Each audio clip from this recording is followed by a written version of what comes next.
Hey everybody, welcome to another episode of Learn with Lo. Happy Monday. Hopefully everybody had an amazing weekend. We are definitely enjoying some early spring weather here in good old Omaha, Nebraska. So wherever you're at, you can be jealous of our 70-degree day today, top 10 day.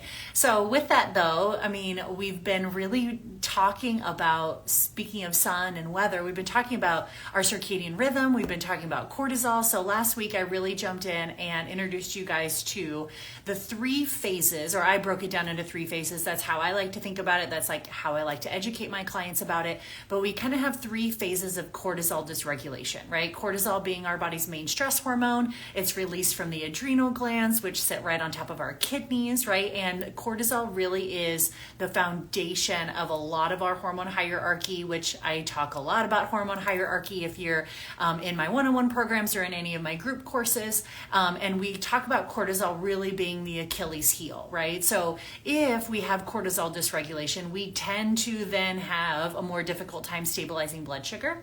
If we have cortisol dysregulation, we're most likely probably going to have slowed or impaired detoxification pathways. We more than likely have gut issues, low stomach acid. We probably also have some thyroid dysfunction and eventually are going to struggle with sex hormone imbalances because of it, right?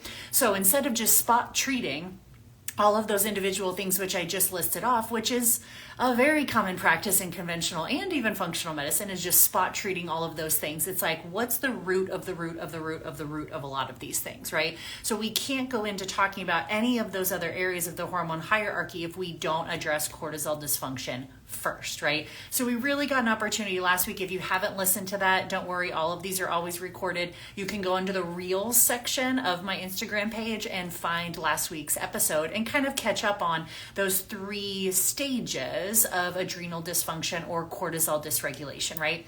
And I feel like I've gotten pretty good about spotting this like a mile away, right? So when I talk about cortisol dysregulation, you're probably feeling things like difficulty falling asleep, staying asleep, anxiety, irritability, overwhelm, exhaustion, joint pain, gut issues, low libido, cravings, specifically like sugar, salt cravings.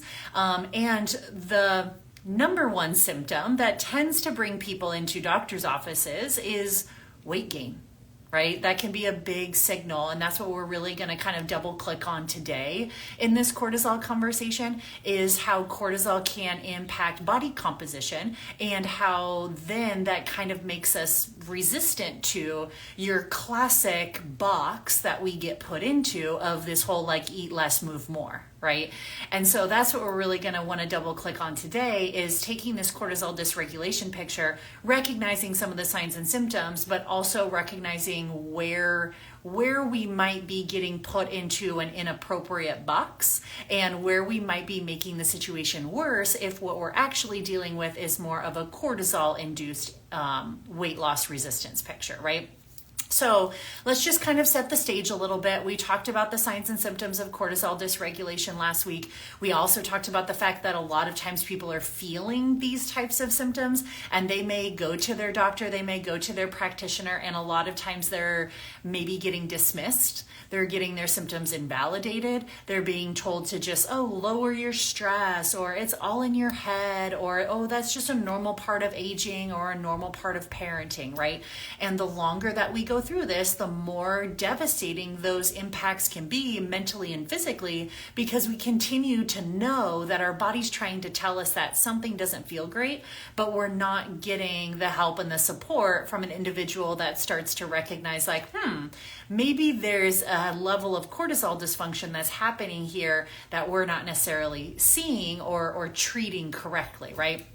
So I see a lot of times where individuals have definitely displayed signs and symptoms of cortisol dysregulation patterns for days, weeks, months, years at a time.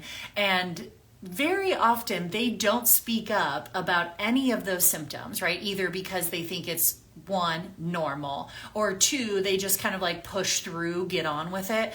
But there is not one symptom that will rush people to their practitioner faster than anything else than weight gain, right? And it is truly sad, but that's just how our culture, specifically diet culture, has conditioned us to believe that like weight gain as a symptom is like number one, we will rush to our doctor faster than any of the other symptoms. I'm like, yeah, but your body was probably whispering a lot of these other symptoms before you started to experience body composition change, right? Like if you really think back on it, most of the time it's like, oh yeah, oh no, I felt that way for years, right? So the body was starting to whisper to us, weight gain is really just a symptom of our body kind of like screaming at us, right? It's like very obvious at that point in time, our cortisol dysregulation is overflowed, right? And now it's starting to impact our body composition. And we're kind of sent like full spiral, right? And that's, like I said, just because societal conditioning has spread this kind of like intergenerational narrative, intergenerational storyline that our weight is a reflection of, number one, our worth, and that weight is a reflection of our beauty, and that weight is a reflection of like our inclusion with the group, right? So that's why people freak out about weight as a symptom more than any other symptom, right? They could be anxious every day. They could not be sleeping. They could have GI issues. They could have joint pain. They can have low libido. Like people will live with all of those symptoms. But the second that the weight becomes a factor, boom, all hell breaks loose, right? Full send spiral, right? And it's like, okay, totally valid to have body composition goals. But if we're accidentally misinterpreting that, what happens is we don't recognize exactly what the body's trying to communicate with us. And so then we end up picking the wrong tools and we end up jumping into diet culture that actually makes the cortisol imbalance worse. And so now all of a sudden we're trying these like classic weight loss interventions. I'm going to intermittent fast. I'm going to time restrict feed. I'm going to go paleo. I'm going to go keto. I'm going to count calories. I'm going to count macros. I'm going to go carnivore, whatever it, I'm going to go gluten-free, whatever it is. We try these like traditional diet culture methods and or kill ourselves in the gym and nothing budges. Right? And that's because what we're not recognizing is, one, we don't all fit into the same box. Just because there's 5 different people that are all experiencing body composition change, that could be 5 different etiologies of why they're experiencing body composition change, yet conventional medicine puts everybody in the same exact box. Diet culture puts everybody in the same exact box, and they're like, we just need to find another creative way to get you to eat less, move more. Right? And it's like, we have to zoom out and recognize that in the state of like cortisol induced weight loss resistance, why that doesn't work, why that leaves people frustrated, why that leaves people more sick than they were to begin with. And they're kind of stuck in this spiral then for the rest of their life. I want to get you out of that spiral. I want to get you out of that diet culture spiral because it is not a healthful place to be. And it's not necessarily probably getting very many people closer to their success, especially if these hormonal factors are a big part of their underlying reason why, right? So more often than not, though, all of those symptoms of cortisol imbalance existed long before the weight gain, right? So we have to kind of start to piece the picture of the puzzle together. And those symptoms are going to continue to persist even as the weight gain increases, right? Even as the weight kind of creeps up. But yet what happens is we try to treat the weight gain as a whole separate issue. Even going as far as like mistakenly blaming the weight gain for all of the other symptoms, right? And very, very rarely is that really the cause. Like you kind of hear it in people's voice, like where these storylines that they've kind of been taught, they're like, oh yeah, I have joint pain because I'm overweight. It's like, is it? Or that could probably be very much a contributing factor for some people, but chances are some of those symptoms existed before you ever gained the weight, right? You were just willing to live with them, but then when the weight became an issue, oh hell no, right? Like society tells me like, that's like, I'm gonna get kicked out of the tribe, my worth, my beauty, like it's just one of those symptoms that we tend to like really put a lot of emphasis and effort on. And I'm trying to help you put like weight gain back into the grand context of what your body is trying to tell you so that we treat it correctly, right? So we have to remember though, that from a weight gain perspective, if this is truly part of this cortisol imbalance picture, we have to recognize kind of the functions of cortisol, right? Cortisol is a catabolic hormone. Its job is to break things down and create new energy. So it's going to break down bone. It breaks down muscle. It breaks down the lining of the gut. Like the gut, cortisol will go after literally any available pool of resources and shuttle those pools of resources back to the liver, and the liver creates new glucose out of it, right? The body has a whole bunch of different checks and balances that it will absolutely make sure that this is like blood sugar, glucose availability is number one priority. Don't ask questions about where I got the energy from. I'll deal with that later, right? So we have to understand that a system, right? We have to zoom out. This system is obviously going under an onslaught of chronic stress, chronic unchecked cortisol, and the body has become very aware now at this point that it is leaching and losing precious energy from every single angle by the minute, right? That's what we talked about last week, that pattern number one, high cortisol, right? Chronic high cortisol throughout the system. The body is just in this chronic state of breakdown. Systems are breaking down left and right because the body is prioritizing creating new energy out of nothing, right? So systems are breaking down left and right. And in an attempt to rebalance the system, eventually your body, your metabolism will try to slow down, conserve energy, store energy for survival. That is what we talked about last week, where we start to get into like pattern number 2 and pattern number 3 of this adrenal imbalance, right? So you're like, oh, so my body's actually doing exactly what it was designed to do. Yes, right? Chronic unchecked cortisol is going to start to break systems down. We're going to be losing energy from all of these different outlets, and the body is going to panic and then try to conserve and store and slow you down, right? So, hearing that, are we surprised that then we end up gaining weight? No, we shouldn't be. That is what we are telling the body to do. The body is operating perfectly healthfully. We want it to be doing that. Do we always like the outcome of that, the external outcome?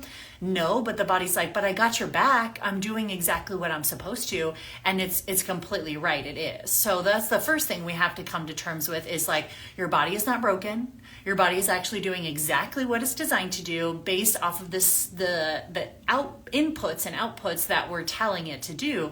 It's doing exactly that. We just need to go back to the root of the root of the root and kind of figure out like, is this a pattern that I want to support? Or is this a pattern that I want to interrupt and create a different outcome, right? So we're kind of left with a body in that sense with a bunch of cortisol dysregulation.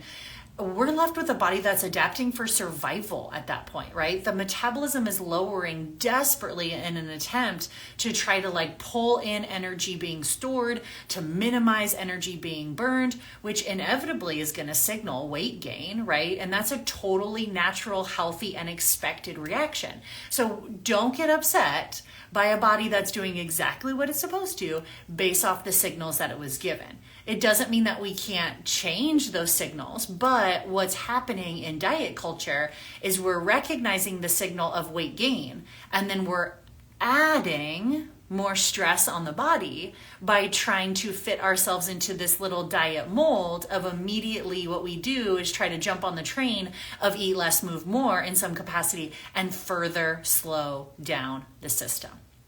Then you feel like you can never get out of this hamster wheel, right? So recognize that in that cortisol-induced weight gain situation, we have a system that is in survival mode, right? Even if you are interested in this total body, mind, body medicine, there's a really cool book by Louise Hay. It was written back in like 1980s originally, but the book is titled You Can Heal Your Life. If you haven't read it, it's a very great read. And she talks about how there's a bunch of different symptoms that the body expresses. And she talks about how those are rooted back in different stored emotions, trapped emotions, right? And so even in this book, Louise Hay, back in 1980s, was talking about that issues of body composition, specifically being overweight, are rooted in feelings of fear, insecurity, and a deep need for emotional protection. That tracks, right? That tracks to this cortisol-induced weight loss resistance. But yet, why? So my question becomes, why in the hell are we treating weight gain with more stress? That's my question, right? That is my question. I pose it time and time again to different individuals that feel like, I don't get it. I'm working out 6 days a week. I don't get it. I'm eating clean. I don't get it. I've tried all these different diets and nothing happens. And I'm like, that's because I don't think that we're putting ourselves into the right box, so to speak, right? We are not treating this with the right tools. We're actually a body under stress and survival, and we're accidentally adding more to that stress and survival picture, right? So what happens is like we have a metabolism that is lowering, like intentionally lowering because it's leaching energy from all of these different areas. So the metabolism is like holding on for dear life, right? So if we kind of think about it in that sense, yes, our basal metabolic rate does lower. Yes, our body's like calorie output, how many calories we're burning per day, drastically lowered, right? The body is hoarding. So then if we just try to put ourselves into that same box that every conventional doctor tries to put you into, every diet culture tries to put you into, they're going to try to find some fancy way just to get you to eat less, move more, right? They're like, ooh, yeah, your metabolism is so low that we need you to eat lower than low and move more, even though you don't have any energy to do so, and your body's gonna like scream at you because you have zero motivation and zero energy. We're gonna need you to do that, right? They're not addressing the root cause, which is, why is the metabolism so low?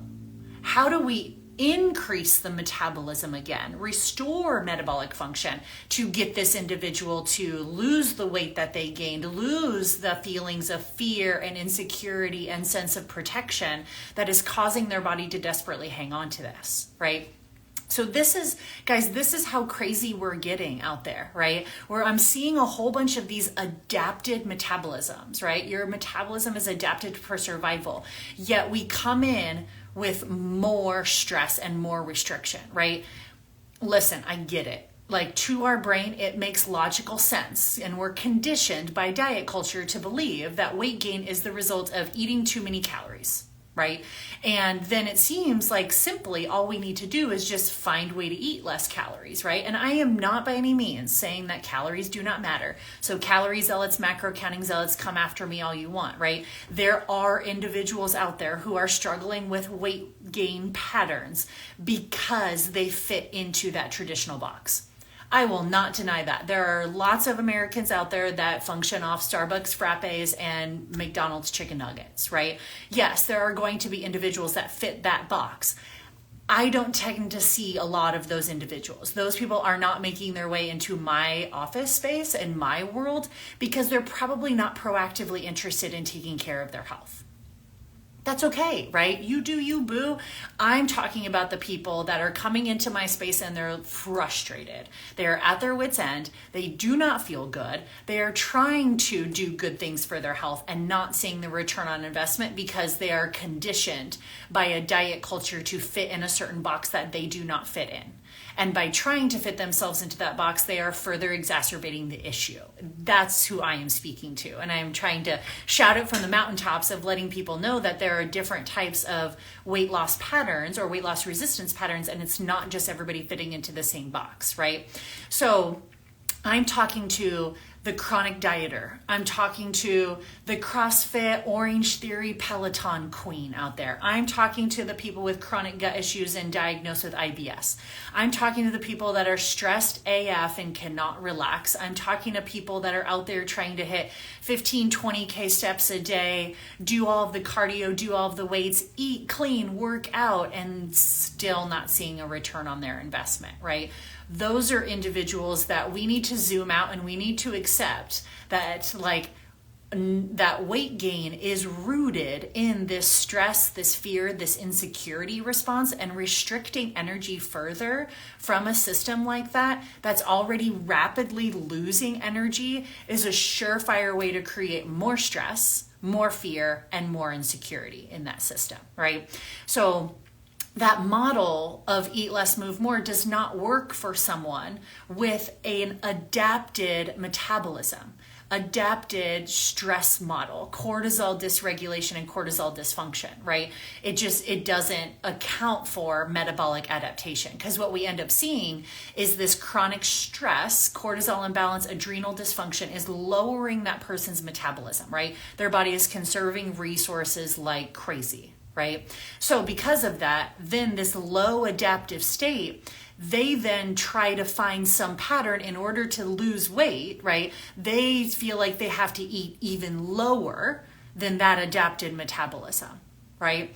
And because a lot of people can't do that because hunger and fullness cues are going to be screaming at you, right? Now we're on this like unsustainable, unattainable calorie level. I'm telling you, I have seen people legitimately eating like 500-600 calories a day and not losing weight.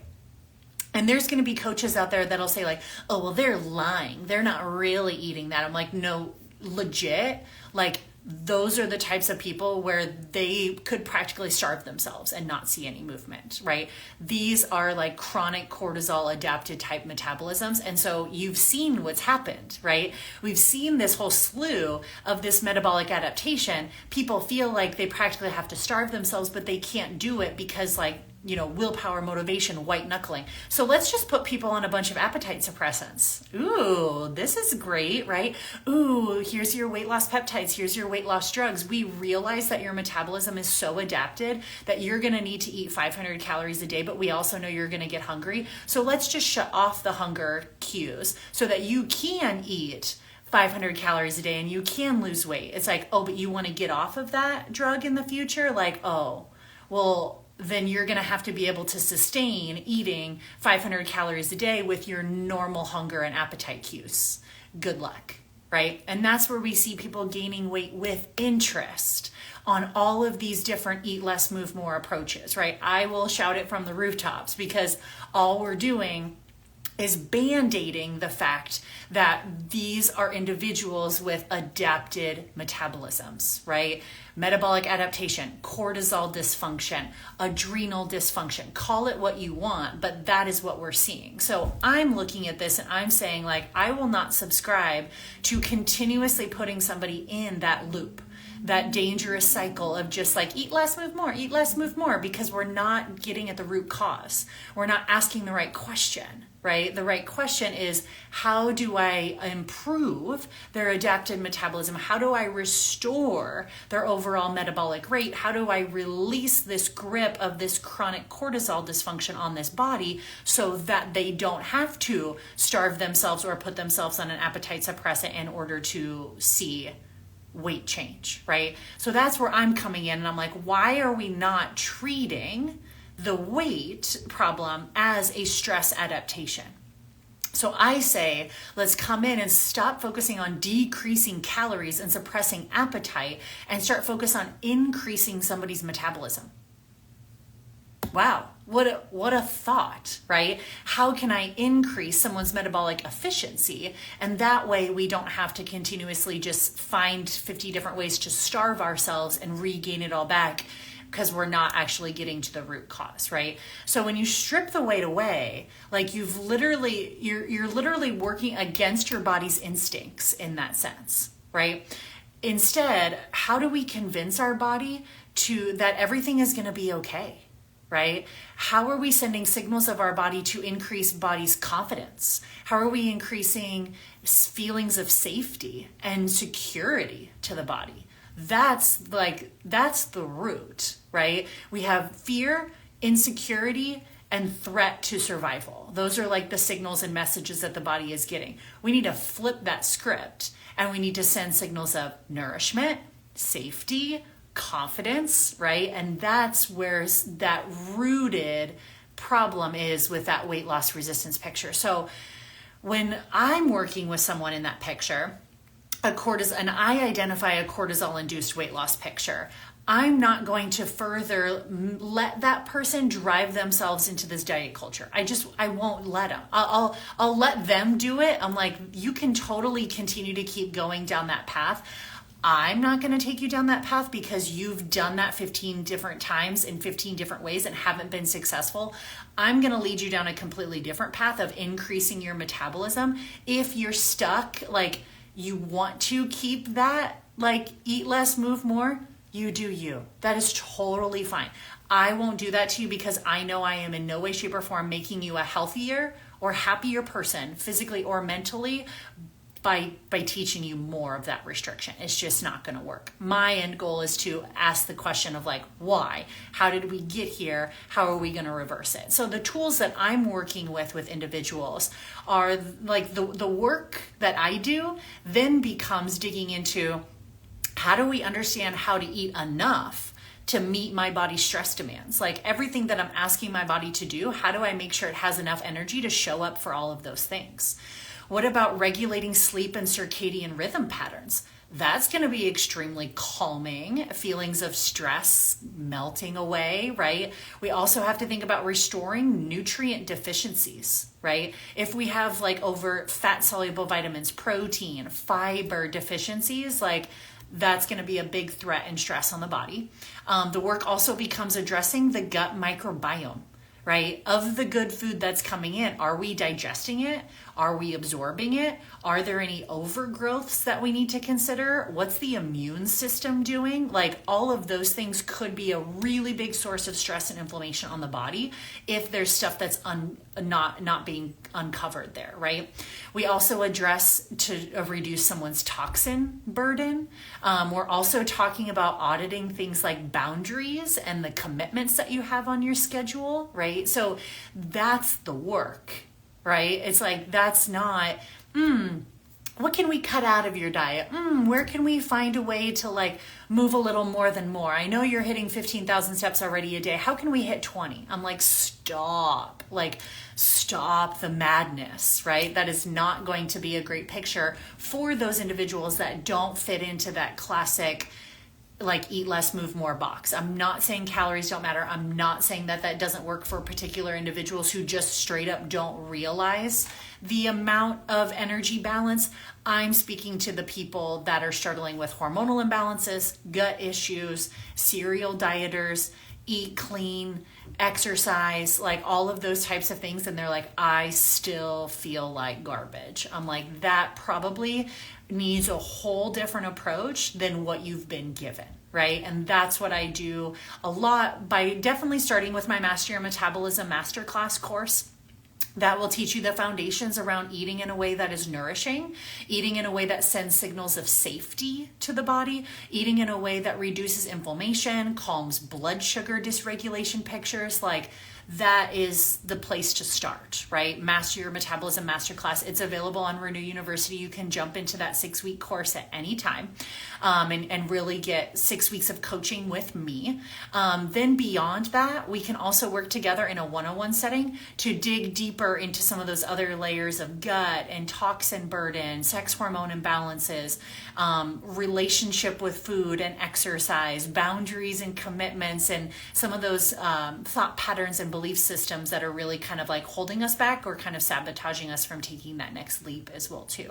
So hopefully that was helpful for you guys to kind of hear a different side and a different take on a body composition change from a place of cortisol-induced weight loss resistance. And I just want you guys to leave this conversation thinking differently of like, why are we adding stress to already a system that is stuck in a fear and insecurity loop?